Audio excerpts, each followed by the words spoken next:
சண்முகபரணி சீரியலில் இப்போ ஒரு அருமையான அட்டகாசமான எபிசோட் வந்திருக்குன்னே சொல்லலாம். இந்த வீடியோ எனக்கு பிடிச்சிருந்துச்சுன்னா லைக் பண்ண நம்ம சேனல் கண்டினியூ அது வந்துட்டாங்க. பரணி சண்முகம் வந்து இந்த வீட்டு வாசலில் வந்து நின்று பெட்டியை வந்து தூக்கி விட்டு எரிஞ்சிட்டு போனான். இது என்னால் ஜீர்ணிக்கவே முடியலம்மா. அவன் இப்படியெல்லாம் பண்ணுவான்னு நினச்சி கூட பார்க்கல. நீ அந்த குடும்பத்துக்காக வந்து இந்த அப்பன் கூட பார்க்காம எதிர்த்து நின்ன. ஆனால் எதுக்காக அங்கே பிரச்சனை என்ன ஏதுன்னு என்கிட்ட சொல்லலை. பார்த்துக்கம்மா இப்படியெல்லாம் வந்து பண்ணிக்கிட்டு இருக்கா. ஓ, இது மாதிரிலாம் சண்முகம் செஞ்சாங்களா, இல்லை சண்முகத்தோட என்டையர் ஃபேமிலி வந்து இது மாதிரி பண்ணாங்களான்னு சொல்லி சிவபாலன் வந்து நக்கலாக வந்து கேட்குறாங்க. சிவபாலன் போதும்க்கா, எல்லா உண்மையை வந்து வெளியில் கொண்டு வந்துடுவான் போல இருக்கு. ஏய் சிவபாலா, அப்பனே வந்து எதிர்த்து பேசுறியா? அது உன்கிட்ட எதிர்த்து பேசலாம், தப்பு இல்லை. நீ எதுவாக இருந்தாலும் வந்து நல்லவனா, இதுக்கு யார் சாட்சி அப்படின்னு சொல்லி சிவபாலன் வந்து பாயிண்ட்டாக வந்து கேட்குறாங்க. என்னக்கா இப்படி பாயிண்ட்டாக கேட்குறான்? நான் தான் பார்த்தேன். ஓ, நீங்கள் 2 பேரும் சொல்கிற விஷயத்த அதுவும் வந்து நாங்கள் நம்பணும். 2 பேரும் கூட்டு கலவாணி ஆச்சு. நீங்கள் சொல்கிறதெல்லாம் நிச்சயம் வாய்ப்பே இல்லை. எனக்கு தெரிஞ்சு நீங்கள் கூட வந்து வாங்கிட்டு வந்திருக்கலாம் பெட்டியை. இங்கே வந்து மாற்றி மாற்றி வந்து பேசி 2 பேரையும் பிரிக்க பார்க்குறீங்களா அப்படின்னு சொல்லி சிவபாலன் வந்து கரெக்டாக நிறுத்தி அடி அடிக்கிறாங்க. இதை கேட்டேன்னு வந்து, ஆமாண்டா நான் தான் வாங்கிட்டு வந்தேன், இங்கே வந்து மாற்றி மாற்றி சொல்கிறேன், வேணும்னா ஃபோன் அடித்து கேட்க வேண்டியது தானே, இதில் என்ன இருக்குது பெருசா அப்படின்னு சொல்லி அந்த இடத்துல வந்து சொன்னோன்னே வந்து, அம்மா இந்த மனுஷனெல்லாம் நம்பாதம்மா, இப்படியெல்லாம் சொன்னால் நம்ம கண்டிப்பாக ஃபோன் பண்ண மாட்டோம்னு சொல்லி கூட இவர் இது மாதிரிலாம் பிரச்சனை பண்ணுவார். பரணி அக்கா நீ ஃபோன் அடிப்பார் அப்படின்னு சொன்னோன்னே சண்முகத்துக்கு ஃபோன் அடிக்கிறாங்க. அக்கா என்னக்கா ஃபோனை வந்து அடிக்க மாட்டான்னு நினச்சி தான் இப்படியெல்லாம் சொன்னேன். ஆனால் இந்த சிவபாலன் இருக்கானே, நான் பெத்த மகராசன், அவன் எனக்கு ஆப்பு வைக்காமல் விட மாட்டான் போல இருக்கே. ஃபோனில் மட்டும் வந்து உன்னோட அப்பாவும் அத்தையும் தான் இது மாதிரிலாம் பெர்ஃபார்ம் பண்ணியிருக்காங்கன்னு நினச்சா, பரணிக்கிட்ட ஏற்கனவே நான் அடி வாங்கியிருக்கேன் தம்பி, அதெல்லாம் எனக்கு இப்போ கண்ணில் முன்னாடி வந்துட்டு போகுதுங்கிற மாதிரி சொல்லிகிட்டு இருக்காங்க அந்த இடத்துல. நான் தான் சொன்னேனே, உன்னோட ஃபோன் கால் கூட அவன் எடுக்க மாட்டேன்னு என்கிட்ட வந்து வீராப்பா தான் பேசினான். என்ன பேச்சு பேசுனா?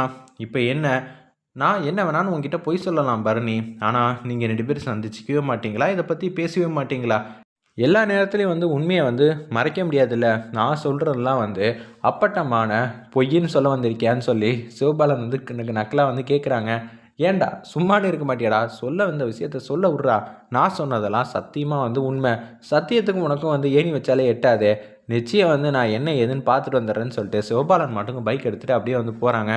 டேய், என்னை போகும்போது வந்து வேலைக்கு வந்து போனோம், நீ என்னை ட்ராப் பண்ணணுன்னா சரி வாக்கா போகலான்னு சொல்லிட்டு அப்படியே வந்து போகிறாங்க அந்த இடத்துல.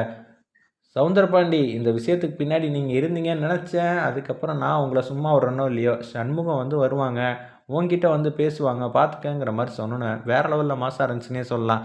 இவன் எனக்கு தேடி வந்து ஆப்பு வைப்பான் போல இருக்கே அப்படின்னு சொல்லி யோசிச்சுட்டு இருக்கிறப்ப, ஏலே நிச்சயம் வந்து பரணியெல்லாம் இது மாதிரி சொல்லியிருக்கவே கூடாது. வந்தவன் வந்து இடக்கு முடக்கா பேசுவான். பரணி இங்கே வீட்டில் இருக்கிறப்ப எத்தனை வாட்டி பரணி வந்து நம்மளை வந்து காப்பாற்றிருக்கா. இப்போ பரணி இல்லைன்னு தெரிஞ்சோன்னே நாடகம் ஆட வந்திருக்கான் சகுனி ஆட்டத்தை. நம்ம இதெல்லாம் நம்பக்கூடாது. அண்ணன் எதுக்கும் ஒரு 8 வந்து பேசிட்டு வந்து நான்லாம் போக மாட்டேன் அப்படின்னு சொல்லி அந்த இடத்துல வந்து சண்முகம் வந்து பேசுகிறாங்க. எனக்காக போறியா இல்லையா மச்சான் அப்படின்னு சொல்லி முத்துப்பாண்டி வந்து கேட்குறாங்க. நான் போய் கேட்டேன்னு வச்சுக்கிங்க, என் தங்கச்சி என்ன சொல்லுவா? புருஷங்காரனுக்கு இல்லாத அன்பு பாசம் நீ எதுக்குடா அந்த வீட்டிலேருந்து என்ன வந்து நல்லபடியாக பார்த்துக்க போறியா? என்ன தெரிஞ்சுக்கிட்டு நீ என்ன சாதிக்க போகிறேன்னு கேட்டால் நான் என்னத்தை விளக்கம் கொடுக்க முடியும்?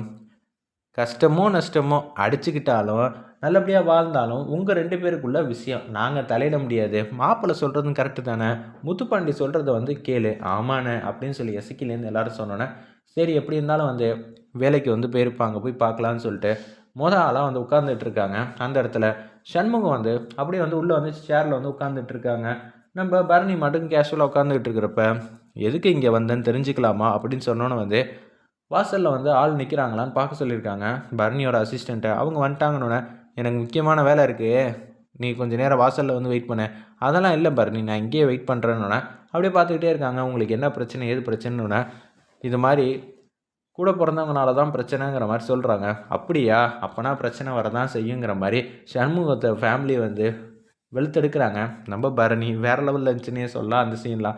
நம்ம மேலே இருக்கிற கோத்தை வந்து அங்கே காட்டுறாளே அப்படின்னு சொல்லி யோசிக்கும்போது, ஏய் நான் சொல்கிறத கேட்க புரியா இல்லையா, நான் சொல்கிறத தயவு செஞ்சு கேளுங்கிற மாதிரி சொன்னோன்னே சரி சொல்லு அப்படிங்கிறாங்க அந்த இடத்துல.